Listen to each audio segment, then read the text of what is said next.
Court में भी जाना पड़ेगा, तो वो भी आवश्यकता हुई तो शांतिपूर्ण आंदोलन भी करेंगे। तो मैं ये बताना चाहता हूँ कि प्रदेश की भाजपा सरकार ने यहाँ महेंद्रगढ़ जिले में गोरियावास गांव के अंदर करीब 80 एकड़ भूमि पर करीब 800 करोड़ रुपए की लागत से एक चिकित्सा महाविद्यालय का निर्माण किया है। और उस चिकित्सा महाविद्यालय के लिए जो 80 एकड़ भूमि दान में दी गई है बिना किसी शर्त के, वो गोरियावास गांव द्वारा दी गई है। उसके लिए यह क्षेत्र और हम सब उनके लिए उनको साधुवाद प्रेषित करते हैं, क्योंकि उन्होंने ये बहुत नेक और सुनेक कार्य किया। प्रदेश की सरकार ने 16 मार्च 2023 को महर्षि चौमन के नाम पर चिकित्सा महाविद्यालय का नाम रखने को अपनी स्वीकृति प्रदान कर दी थी।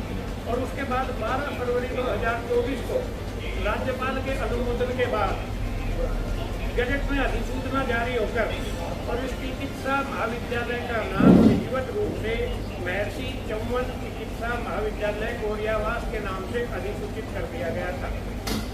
किंतु अब गत कुछ दिनों से कुछ चंद लोगों द्वारा इसका नाम बदलने के लिए आंदोलन चलाए जा रहे हैं और वहाँ गेट के ऊपर धरना प्रदर्शन किए जा रहे हैं। किंतु अब मेरा ये कहना है कि कुछ राजनीतिक स्वार्थ की पूर्ति के लिए कुछ चंद लोगों ने पिछले कुछ दिनों से एक मुहिम चलाई हुई है और उन्होंने ये कहा है कि जो नाम महर्षि चौमन के नाम पर रखा जा चुका, अधिसूचित हो चुका, उसके उस नाम को बदलकर और अमर शहीद राजा राव तुलाराम के नाम पर उनका नाम रखा जाए।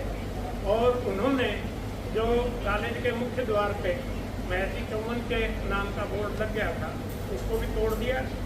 और हम ये बता दें कि राजा राव तुलाराम का सभी सम्मान करते हैं। इनके नेतृत्व में नसीबपुर में प्रथम स्वाधीनता संग्राम की लड़ाई अंग्रेजों के साथ लड़ी गई थी और नसीबपुर में उनकी यादगार में एक स्मारक भी बनाया हुआ है।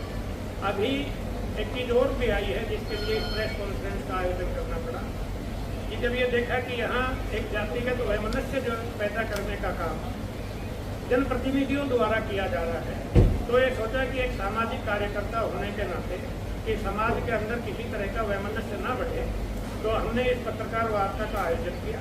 मेरी सिर्फ मुहिम इतनी है कि अगर इस क्षेत्र के अंदर कोई जातिगत वैमनस्य फैलाने का प्रयास कर रहा है, तो हम जो है वो बिल्ली की तरह से आंख बंद करके नहीं बैठ सकते हैं। हमें जो हमारा सामाजिक दायित्व है उसको पूरा करने की हमारी जिम्मेदारी है।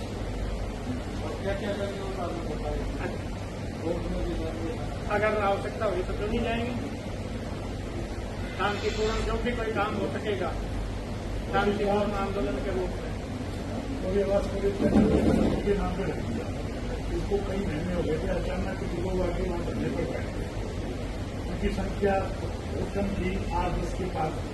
फिर धीरे धीरे वो हो गया, उन्होंने बोर्ड तोड़ दिया। और अब यहाँ के MP, यहाँ के पूर्व मंत्री, वर्तमान विधायक, दूसरे जिले के विधायक भी स्टेटमेंट दे रहे हैं इसका नाम राव तुलाराम के नाम पे।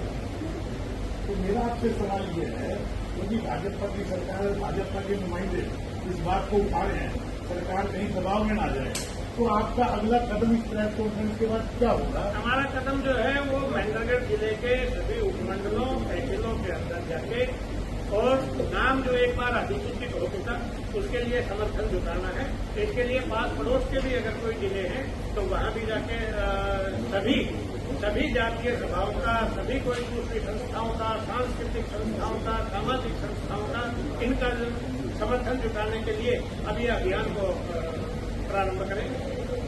बोल रहे हैं जी की आवश्यकता हुई तो कोर्ट में भी जाना पड़ेगा, तो वो भी आवश्यकता हुई तो शांतिपूर्ण आंदोलन भी करेंगे। मामला धीरे धीरे बढ़ता जाए, इसमें VIP जो जुड़ रहे हैं, इसलिए तो बैठ गए ना, तो ये दबाव बना देगी सरकार, उनका एक फिर जाएगा, फिर क्या करेंगे? धीरे धीरे इस वजह से मेरा कहने का मतलब है कि मामले को थोड़ा सा आप भी इसको प्रेस कॉन्फ्रेंस तक सीमित न रखते थे, एक जन आंदोलन का रूप हो। नहीं, हमको समर्थन के लिए और उसके लिए है कि धीरे धीरे इसलिए कही जा रहा था कि अब तक जो है वो ये इसके सामने कोई नहीं आया था कि इस कॉलेज का नाम महर्षि चौमन जो अधिसूचित हो चुका उसको ही रखा जाए।